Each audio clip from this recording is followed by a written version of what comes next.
کلو اموالکم بینکم ای لا یأکل بعضکم مال بعض، اور تم مت کھاؤ اپنا مال آپس میں ناحق طریقے سے، یعنی حرام طریقے سے، شرعی طور پر، یعنی شرعی طور پر حرام طریقے سے ایک انسان دوسرے انسان کا مال نہ کھائے، ایک مسلمان دوسرے مسلمان کا مال یا ایک مسلمان عام انسان کا مال حرام طریقے سے نہ کھائے۔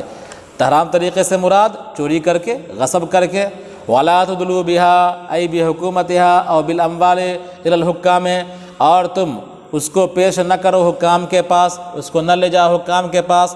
اس کو سے مراد کہ مال کے قضیے کو، مال کے مقدمے کو، ہے نا، جھگڑے کو حکام کے پاس نہ لے جاؤ، ٹھیک ہے، یا مال کو نہ لے جاؤ حکام کے پاس رشوت کے طور پر دینے کے لیے، مال رشوت کے طور پر دینے کے لیے حکام کے پاس نہ لے جاؤ، ہے نا۔ تو کیا ہے، خواہ مخواہ کا جھگڑا کر کے، خواہ مخواہ کا جھگڑا کر کے، اور کیا ہے حکام کے پاس گھسیٹنا، تھانہ پولیس کرنا، وہاں لے جانا ایک مسلمان کے لیے زیب نہیں دیتا، ہے نا۔ بدقسمتی ہے ہماری قوم کی کہ ہر گاؤں میں دلال حکام موجود ہیں۔ کیا ہیں؟ ہر گاؤں میں دلال حکام موجود ہیں۔ ہلکا پھلکا تنازع ہوا اور مال کھانے کے لیے یہ لے جا کر کے کیس کرا دیتا ہے، تاکہ کیس کے ذریعے سے اس کا روزگار چلتا رہے، اور پھر جو مدعی مدعا علیہ ہو دونوں سے مال ٹھگتا رہے، یا مدعی سے مال ٹھگتا رہے، ہے نا، اور خود بھی کھائے اور داروغہ و پولیس کو بھی کھلائے، ہے نا۔ تو بہت سارے لوگ ہیں جو اس طرح ایجنٹ گیری کرتے ہیں، دلال گیری کرتے ہیں، اور بدقسمتی سے ہر مسلم بستی کے اندر ایسے دلال موجود ہیں، سمجھا، جو عام طور پر ہر تنازع کو پہنچاتے ہیں کہاں؟ حکام کے پاس۔ کس کے پاس؟ افسران کے پاس، پولیس والوں کے پاس، تاکہ ان کو جو رشوت ملے گا اس میں سے ہمارا بھی پرسنٹیج ہوگا اور شیئر ہوگا، ہے نا۔ پولیس والے باضابطہ دلال پالتے ہیں، ہر گاؤں کے اندر ایسے لوگوں کو کرسی دی جاتی ہے تاکہ وہ زیادہ سے زیادہ کیس لے کر کے ہمارے پاس آئیں، اور ان کا بھی دھندا چلتا رہے رشوت کا، اور ان کا بھی روزگار حل کا مسئلہ حل ہوتا رہے، اور رشوت کے طور پر یہ لوگ کھاتے رہے۔ تو اللہ نے منع فرمایا لا تدلوا بہا، کہ مقدمہ مال کو کیا کرو، یعنی خواہ مخواہ کا مقدمہ، خواہ مخواہ کا جھوٹا مقدمہ، ہے نا، دعویٰ کر دیا، زمین کا دعویٰ کر دیا، مکان کا دعویٰ کر دیا، باغات کا دعویٰ کر دیا، ہے نا، یا کسی اور چیز کا دعویٰ کر دیا، پھنسا دیا، سمجھا، تو تم کیا ہے ناحق مقدمہ لے کر حکام کے پاس نہ جاؤ، یا رشوت کے طور پر حکام کے پاس مال لے کر کے نہ جاؤ۔ لتأکلوا بالتحاکم فریقا طائفۃ من اموال الناس، تاکہ تم کھاؤ، کیا ہے مرافعہ الحکام کے ذریعے سے، تاکہ تم حکام کے پاس سے مقدمہ جو پہنچائے ہو اس کے بدلے میں ایک فریق کا مال کھاؤ، کا فریقا من اموال الناس، تاکہ تم کھاؤ کیا ہے لوگوں کے مال میں سے ایک حصہ، لوگوں کے مال میں سے ایک حصہ۔ کیا مطلب؟ کہ لوگوں کا جو مقدمہ تم عدالت میں لے کر کے جاؤ گے، لوگوں کا مقدمہ تم پولیس والوں کے پاس لے کر کے جاؤ گے، تو مجبوراً کیا ہے جس کا مقدمہ تم لے کر کے جاؤ گے اس کو رشوت بھی دینا ہوگا، رشوت تم دینے کا ذریعہ تم بنو گے، پھر اس کے بعد اس رشوت میں تم کو کمیشن ملے گا، تو گویا کہ مال ٹھگ کر کے تم خود بھی کھا رہے ہو، اور مال ٹھگ کر کے پولیس والوں کو بھی کھلاؤ گے، اور مال ٹھگ کر کے عدالت والوں کو بھی کیا کرو گے؟ کھلاؤ گے۔ تو ایسا مت کرو، تاکہ تم لتأکلوا فریقا من اموال الناس، تاکہ تم یعنی مرافعہ الحکام کے ذریعے سے بالتحاکم، تاکہ تم حکام کے پاس مقدمہ لے جانے کی وجہ سے لوگوں کے مالوں میں سے ایک حصہ کیا ہے گناہ کے ساتھ ملا کر کے کھاؤ، وانتم تعلمون، اور تم جانتے ہو کہ تم یہ غلط کر رہے ہو، تم جانتے ہو کہ یہ تم غلط کر رہے ہو، ہے نا۔ تو ان تمام باتوں کو جاننے کے باوجود کہ ایسا کرنا حرام ہے، ہمارے لیے خواہ مخواہ جھوٹا کیس کروانا، یا ہمارے لیے ہر جھگڑے کو پولیس کے پاس پہنچوانا، یا پولیس کی دلالی کرنا، کیا ہے یہ ہمارے لیے حرام ہے۔ تم اس چیز کو جانتے ہو، لیکن پھر بھی مال کے حرص میں کیا کرتے ہو؟ تم اس طرح کا مقدمہ پہنچاتے ہو پولیس کے پاس، اور ان کو جو رشوت کے طور پر مال دلاتے ہو اس میں سے تم بھی کھاتے ہو اور پولیس کو بھی کھلاتے ہو۔ یہ کیا ہے؟ ناحق طریقے سے حکام کے پاس مقدمے کو پہنچا کر کے مال کا بندر بانٹ کر کے کھانا، ہے نا۔ تو یہ درست نہیں ہے، یہ ناجائز طریقہ ہے، اس سے بچنا چاہیے۔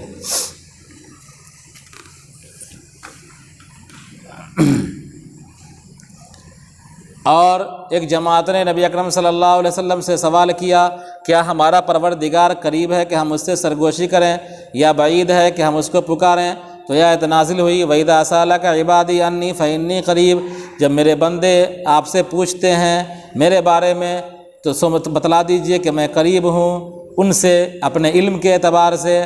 تو آپ ان کو اس سلسلے میں بتلا دیجئے کہ میں پکارنے والے کی پکار کو قبول کرتا ہوں، جب وہ مجھے پکارتا ہے اس چیز کو پورا کر کے دے کر کے جو وہ مانگتا ہے، لہذا وہ لوگ بھی میرے پکار کو قبول کریں اطاعت کر کے، اور چاہیے کہ وہ ایمان پر ثابت قدم رہیں تاکہ وہ راہیاب ہو جائیں۔ تمہارے لیے حلال قرار دیا گیا روزے کی رات میں اپنی بیویوں سے جمع کرنا۔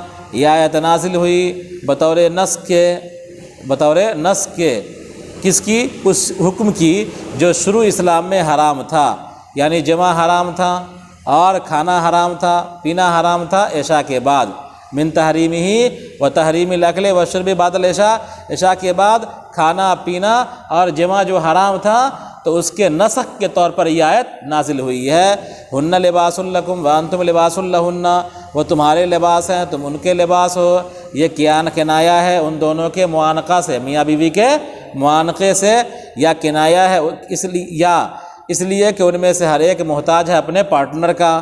علم اللہ جانتا ہے کہ تم خیانت کر رہے ہو اپنے آپ سے روزے کی رات میں جمع کر کے، اور یہ واقعہ پیش آیا حضرت عمر کو اور دیگر صحابی کو، اور انہوں نے حضور کے سامنے معذرت کیا، اللہ تعالیٰ نے تمہاری توبہ قبول کیا اور تم کو معاف کر دیا۔ اب جب کہ تمہارے لیے حلال قرار دیا گیا ہے تو تم ان سے جمع کرو اور تلاش کرو اس کو جو اللہ نے تمہارے لیے مقرر کیا ہے، یعنی جو تمہارے لیے مباح کو جمع کو جائز قرار دیا ہے تو اس کو تلاش کرو۔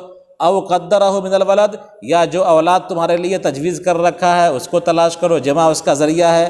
اور تم کھاؤ اور پیو پوری رات یہاں تک کہ تمہارے لیے سفید دھاگا کالے دھاگے سے، یہاں تک کہ صبح کا سفید دھاگا کالے دھاگے سے ممتاز ہو جائے۔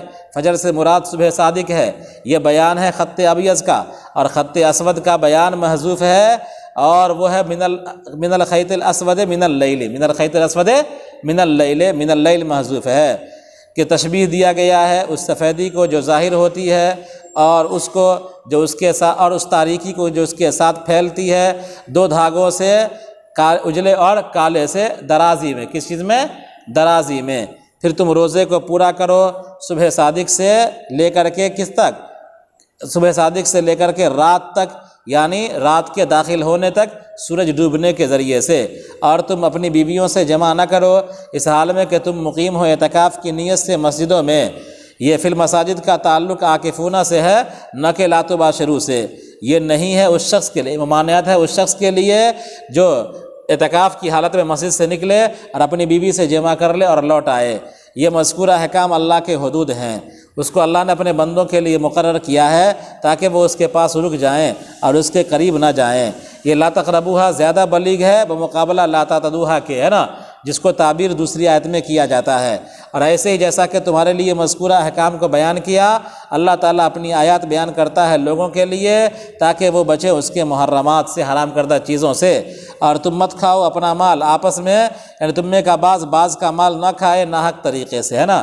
تو اپنا مال نہ کھانے کا مطلب کیا ہوا؟ بعض کا مال، اپنا مال تو انسان جیسے چاہے کھائے، انسان کے جیب میں جو مال ہے اپنا تو جیسے چاہے کھائے، تو یہاں پر تو اس میں کوئی ممانعت تو ہے نہیں۔ تو یہاں پر کیا ہے؟ اپنے مال سے مراد آپس میں ایک دوسرے کا مال ناحق طریقے سے، یعنی حرام طریقے سے شرعی طور پر، جیسے کہ چوری اور غصب کر کے، اور تم اس کو، یعنی اس کے مقدمے کو حکام کے پاس نہ لے جاؤ، یا مالوں کو رشوت کے طور پر حکام کے پاس نہ پہنچاؤ، تاکہ تم مقدمہ کے ذریعے سے لوگوں کی اموال میں سے ایک حصہ گناہ کے ساتھ ملا کر کے کھاؤ، تاکہ تم مقدمہ کے ذریعے سے، التحاکم کا مطلب ہوا مقدمہ حکام کے پاس پہنچا دیا گیا، التحاکم کیا ہوا؟ وہ التحاکم، تاکہ تم کھاؤ کیا ہے؟ لوگوں کے اموال میں سے، تاکہ تم مقدمہ کے ذریعے سے لوگوں کے اموال میں سے ایک حصہ کیا ہو؟ گناہ کے ساتھ ملا کر کے کھاؤ، یعنی تم کو ایسا نہیں کرنا چاہیے۔ اوانتم تعلمون، حال یہ ہے کہ تم جانتے ہو کہ تم غلط کر رہے ہو، کیا کر رہے ہو؟ غلط کر رہے ہو. ٹھیک ہے، کچھ دیر کے بعد پھر پڑھائیں گے.